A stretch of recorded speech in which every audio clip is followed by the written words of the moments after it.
Hello.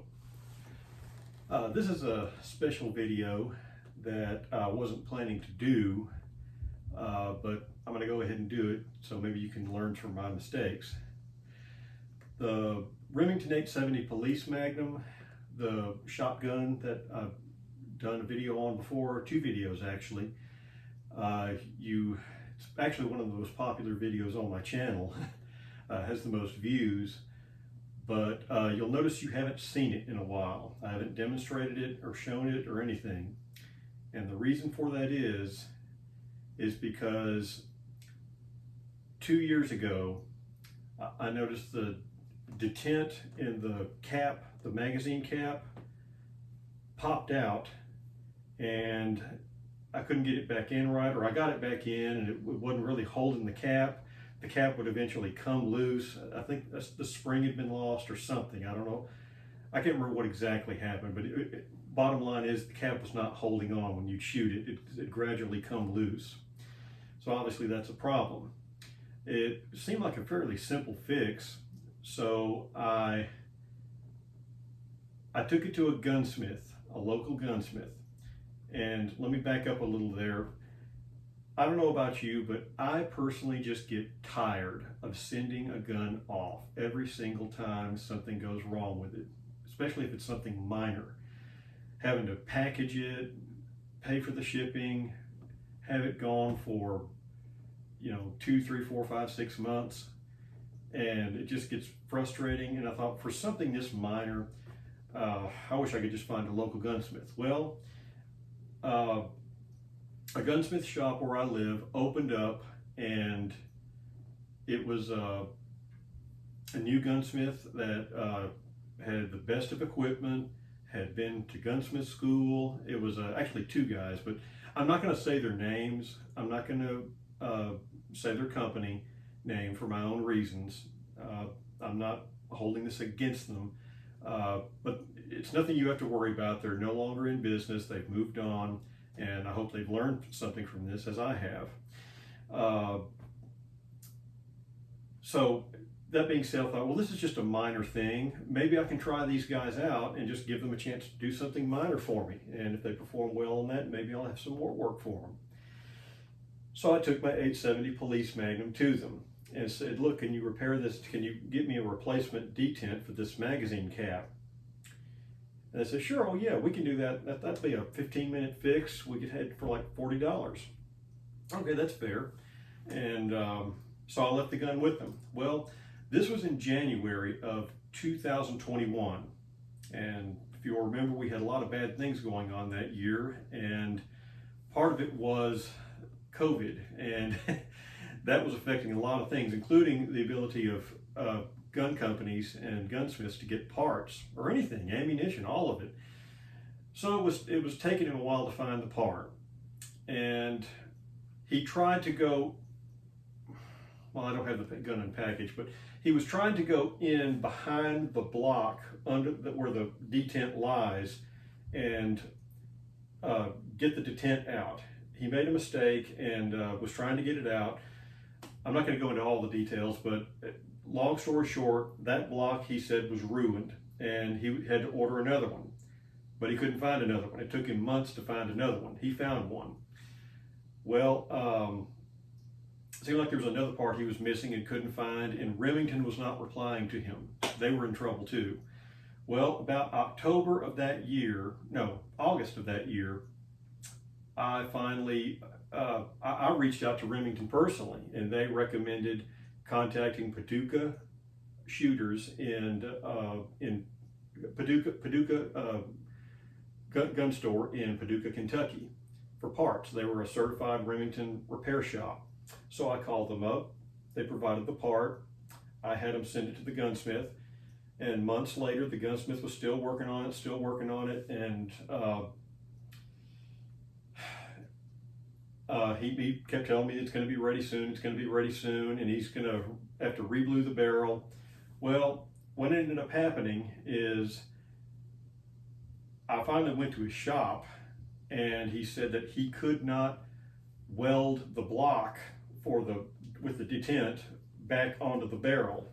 He even got a professional welder to do it, and they said it can't be done. We can't get it hot enough to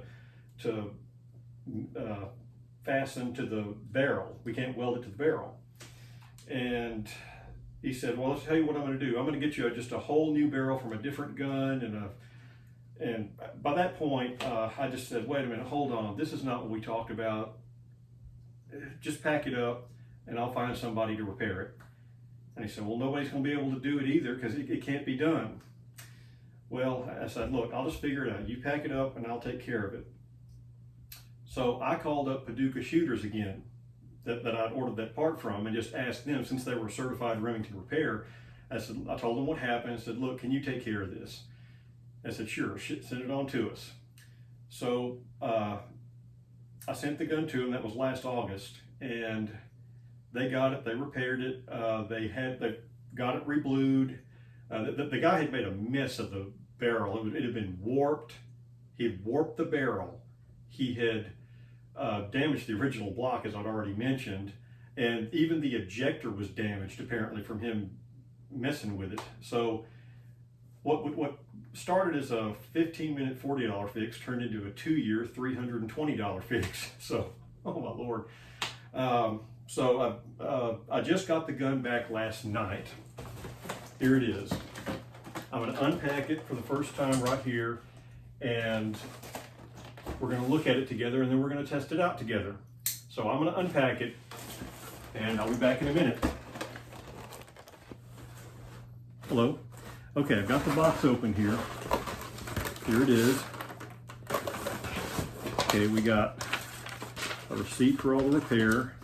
Paducah Shooter Supply in Paducah, Kentucky. Let's see. Okay, let's get the gun out. We got the gun in styrofoam, well packaged together. They reblued the barrel. Looks like they did a pretty good job with it. Pretty solid. Let's see.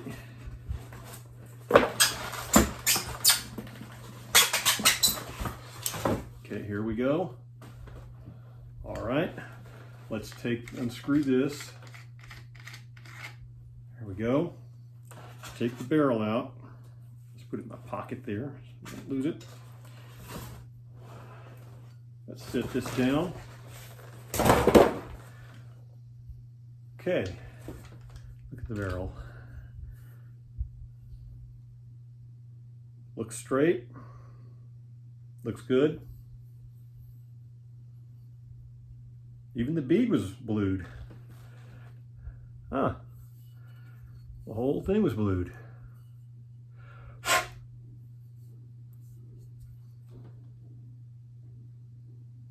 Looks like they might have test fired it, I'm not sure.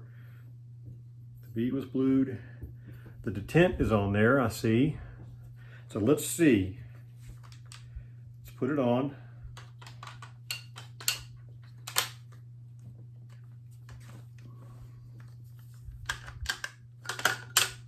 Well, first, let's check the chamber. Chamber's empty. Okay, let's place this on. I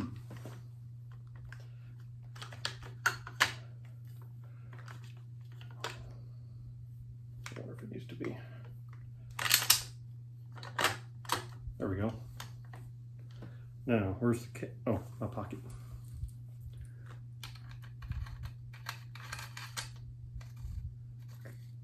Okay, it's meeting resistance. Okay, it's holding up pretty good. It looks like it's holding.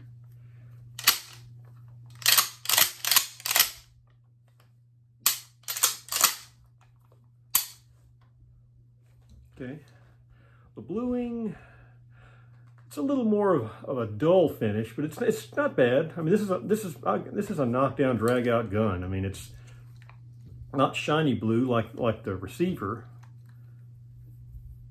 but it's still good. It works. I mean, this gun's a gun I want to keep in my truck. I always have. Wait a minute.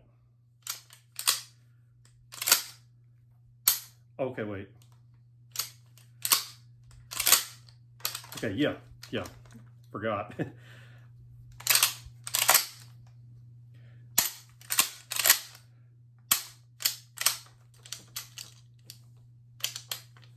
This used to be kind of loose. They've tightened it a little, and that's good.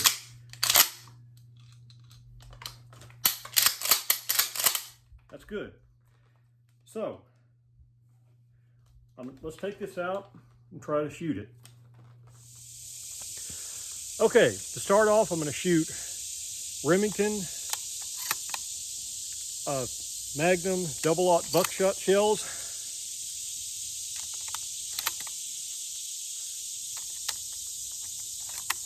All right, here we go.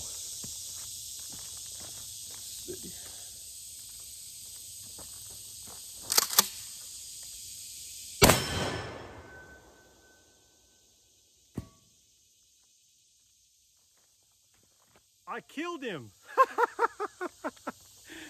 Let me go put him back up. Okay, so not too bad. That was from about 9 yards away.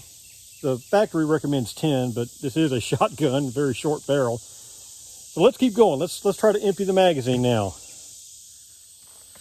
Here we go.